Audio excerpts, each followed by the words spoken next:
En ce qui concerne la newsletter, c'est juste pour vous expliquer globalement comment faire une newsletter. Une newsletter, vous avez le titre, le contenu de l'email avec la signature. Ayez une mise en page très sobre. Pourquoi? Parce que les mails, malgré tout, ne sont pas particulièrement flexibles. Donc en fait, de toute façon, votre mise en page sera globalement très souple.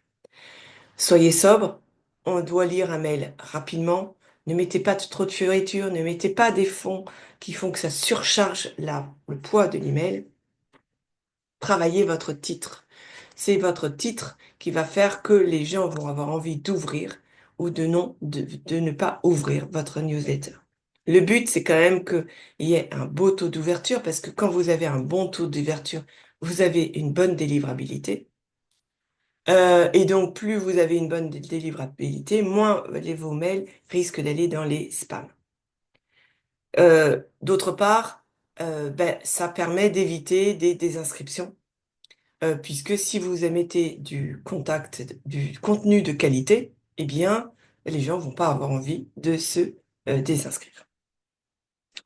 Donc voilà pour la newsletter. Alors attention, dans l'Earnybox, je parle de newsletter, mais dans l'Earnybox, ça correspond à email. En aucun cas, ça ne correspond à newsletter. Je vous fais un petit partage d'écran pour vraiment revenir sur ce point.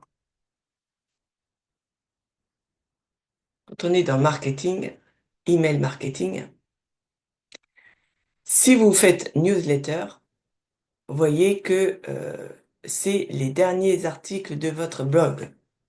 Donc, ce n'est pas du tout la notion que j'ai, moi, qui est d'envoyer un email à une date donnée à des gens particuliers.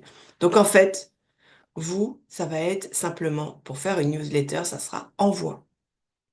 Et là, on aura les envois que, on pourra faire, d'accord? Et donc là, c'est envoyer un email. Et là, on va vous demander de sélectionner un email ou de choisir des formules déjà prêtes. Là, vous avez suffisamment d'emails pour avoir le look général.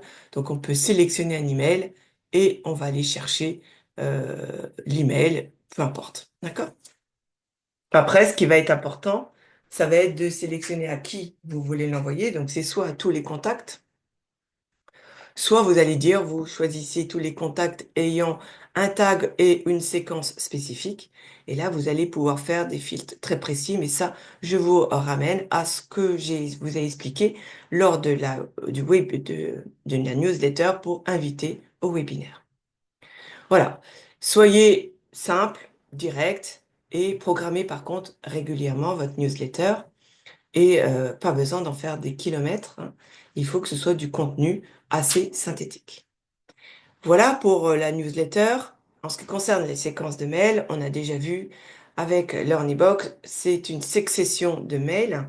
Et l'avantage, c'est que vous pouvez faire des mails avec des délais les uns entre les autres ou des mails à des dates données.